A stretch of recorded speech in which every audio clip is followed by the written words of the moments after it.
Isalang sa apoy at lutuin at ilipat sa malaking lagayan. Lagyan ng kalahating can na ube condense. Haluin lang hanggang sa maging purple na lahat tapos itabi at hiwain naman natin yung saging. 4 na pirasong saging, marami ka na magagawa dito. Tanggalin mo lang yung balat nito tapos hiwain mo naman yung saging sa 4. Kapag nahiwa na yung saging sa 4, itatabi lang natin to dahil maghihiwa tayo ng cheese. Quick melt yung gagamitin ko, pwede namang Edin cheese na lang. Hinati ko ng saktong liit lang tapos gumamit rin ako ng mozzarella cheese pero optional. Ito yung wrapper na gamit ko. Kung gusto mo ng makinis at magandang wrapper, ito yung subukan mo. Nasa comment section yung link nito. Lagyan na natin ng palaman to. 1 kutsara lang ilagay natin. Pwede namang kalahati tapos saging at cheese. Tupiin mo lang bawat dulo nito para hindi bubuka kapag prinito na. Lagyan mo ng pandikit. Ulit-ulitin mo lang yung ganitong process hanggang sa matapos mo na lahat balutin to. Habang ginagawa ko to, maya-maya nagpahinta rin ako ng mantika at prinito ko na nga rin lahat. Grabe talaga yung sarap ng ube turo na to na talaga namang walang makakatalo. Tapos silagyan pa natin na napakaraming cheese ay talaga namang panalong-panalo. Kaya naman kung napanood mo yung video na to, sign na para gumawa ka nito. Alam mo ba na kapag... ito.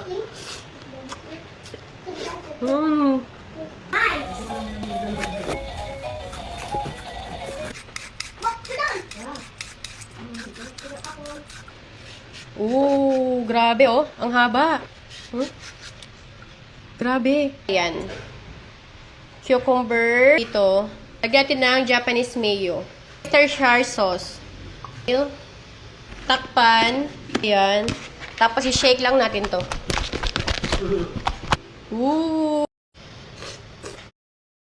Ka talaga.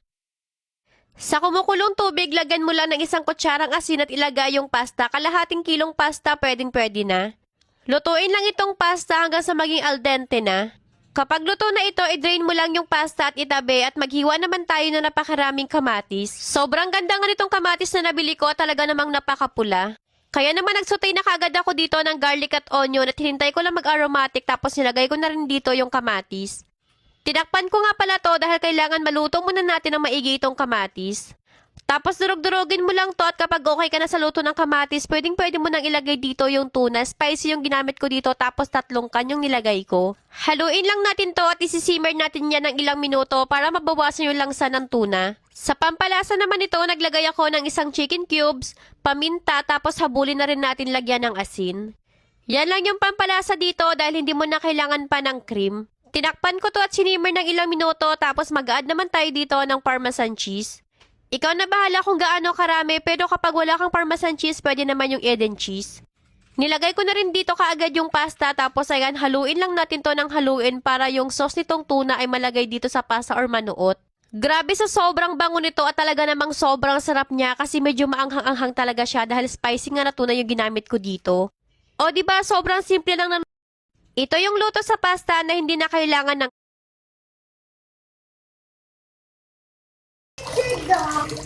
Get your...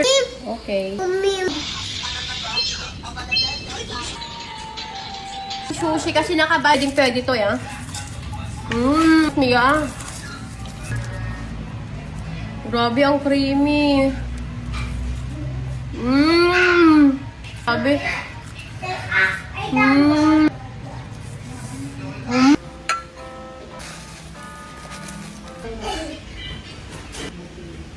Tomorrow ano?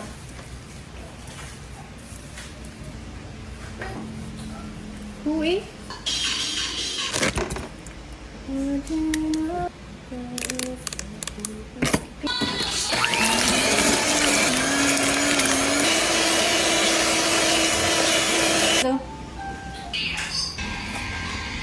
Yokom something mango.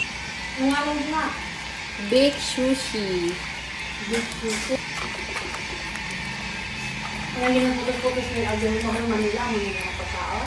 Hindi pwedeng mabitin. Yung salad ko. Okay. For me, Mommy. Yeah, for you.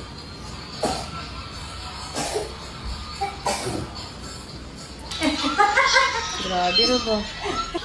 Binawagan niya. Tre.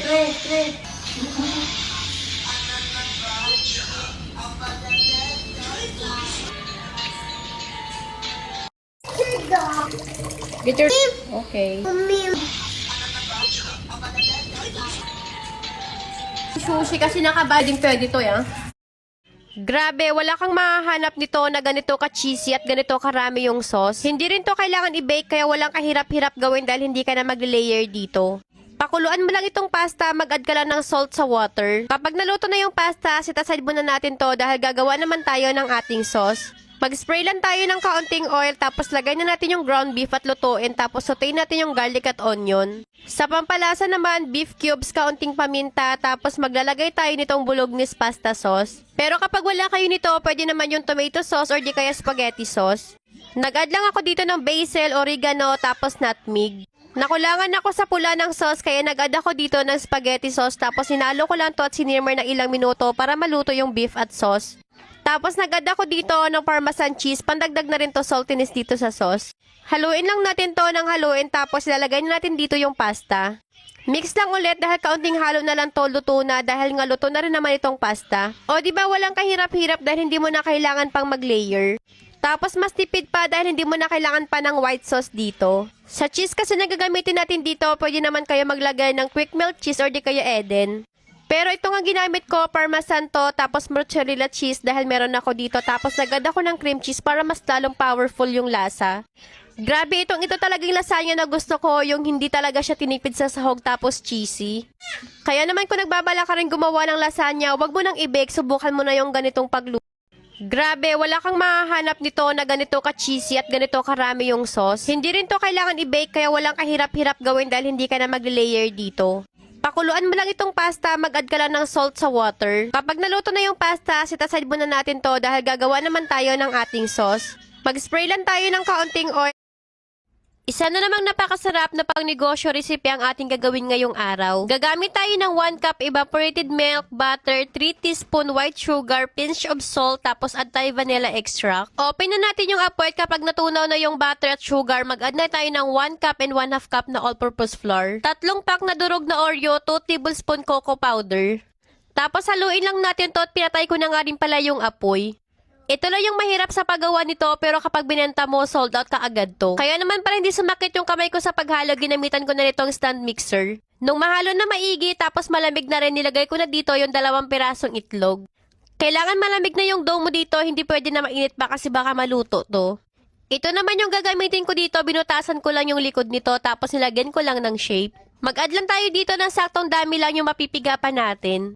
Dito ko muna nilagay sa parchment paper para hindi mahirap pero pwede mo naman tong i-direct na kagad dun sa mantika. Mahahaba nga pala itong Oreo churros na ginawa ko dito pero kung maliliit lang mas marami kang magagawa. Prituhin na natin to hanggang sa maging crispy na kasi masarap to kapag crispy yung sa labas tapos malambot yung loob katulad nito. Para naman sa sausawan, gamit tayo ng cream cheese, mag-add rin tayo ng kaunting evaporated milk, kaunting condensed, 2 kutsara lang to tapos haluin lang natin to ng maigi. Para mas makatipid ka dahil pang negosyo, pwede namang condense na lang. Tikman na natin. Ayan o.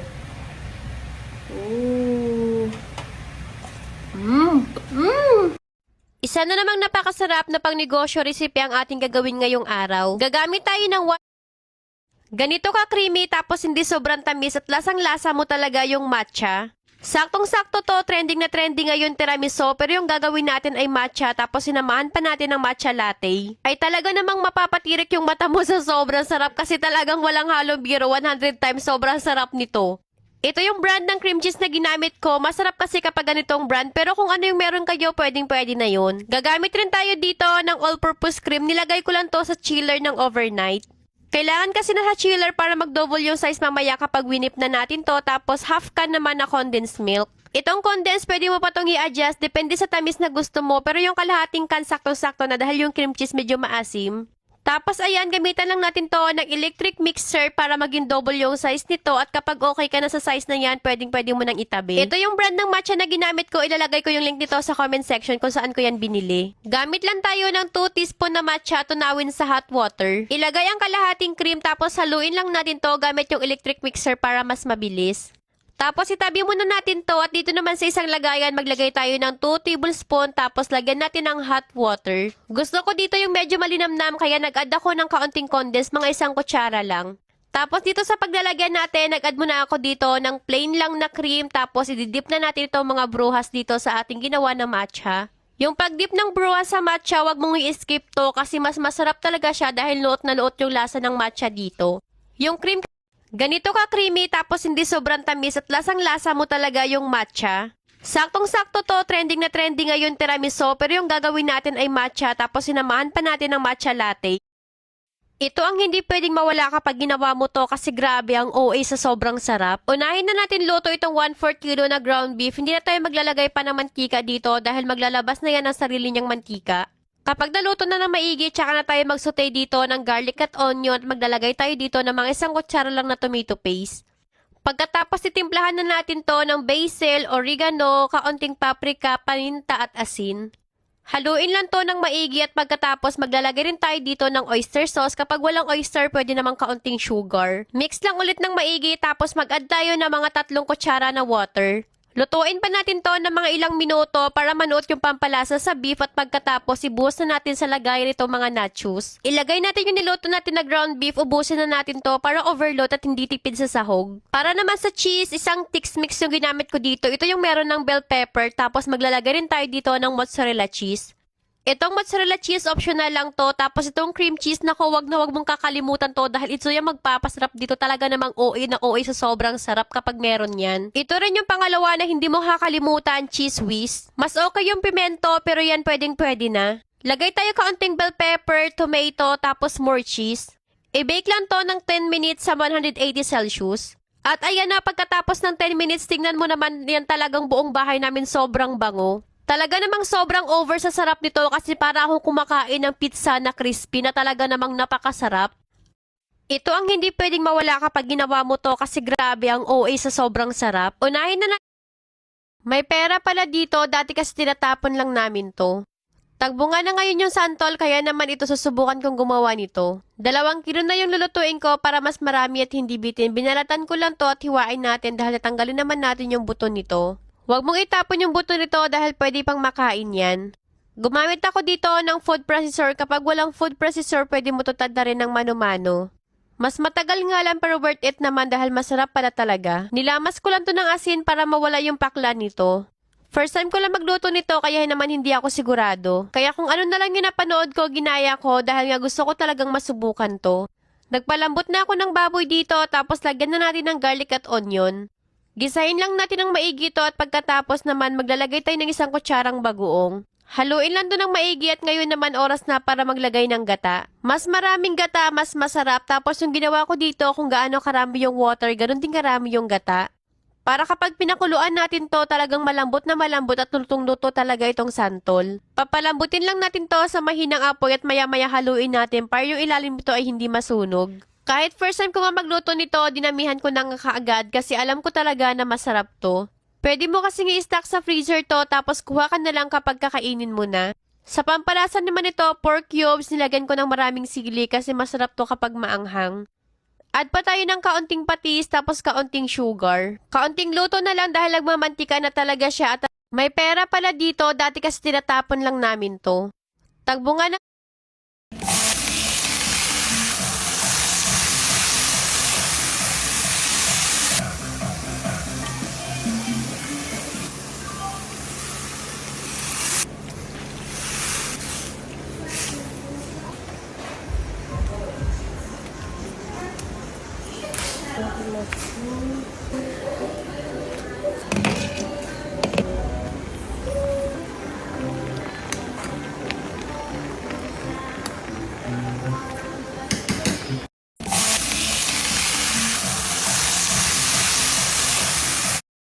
Ito yung timpla sa chop suey na talagang hinahanap-hanap ko, yung malapot, creamy at basta kakaiba yung lasa niya na parang may gatas.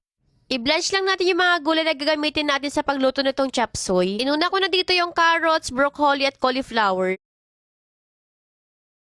Hindi maputla kaya talagang may sipa at 7 kilo na nga yung ginawa kong kimchi ngayong araw. Medyo matagal-tagal nga rin bago ako nakarecover doon sa kimchi na ginawa ko na sa basurahan ng lahat na punta. Kaya ito ngayong araw nga sinubukan ko gumawa ulit at dinamihan ko na dahil sinigurado ko talaga na hindi na to masasayang pa. Kaya finally masusubukan nyo na nga rin itong aking homemade na kimchi at ipapakita ko nga sa inyo yung process kung paano ko nga ba ito ginagawa. Binabad ko lang itong napa-cabbage sa salted water tapos binanlawan ko ng 3 beses at biniga. Para naman sa sauce nitong kimchi, hindi ako naglalagay ng sugar dito, talagang piras lang. Tapos dalawang klaseng gochugaro naman yung nilalagay ko dito. Ganito kapula yung gusto ko na sauce, talagang hindi maputla at merong sipa to. Ayoko kasi ng kimchi na matamis at ayaw ko rin ng kimchi na maputla. Kaya ito, sinigurado ko talaga na sa tingin mo pala ay halatang spicy na. Pero kapag na-ferment naman to, mababawasan naman yung pagka-spicy niya dahil maghahalo na nga yung lasa nito na spicy at maasim. Para naman sa mga gulay nito, carrots, spring onion at Korean radish yung nilalagay ko dito. Para naman sa carrots at Korean radish, sinadya ko talaga na medyo lakihan yung slice nito para kapag kinain nyo na merong crunchy texture. Iba kasi talaga kapag merong halo na carrots at Korean radish. Itong kimchi ko nga pala na ginawa ay available na nga rin pala to sa Shopee at saka sa TikTok. Kaya naman kung gusto nyo nga rin matikman to, ay lalagay ko nga yung link nito sa comment section.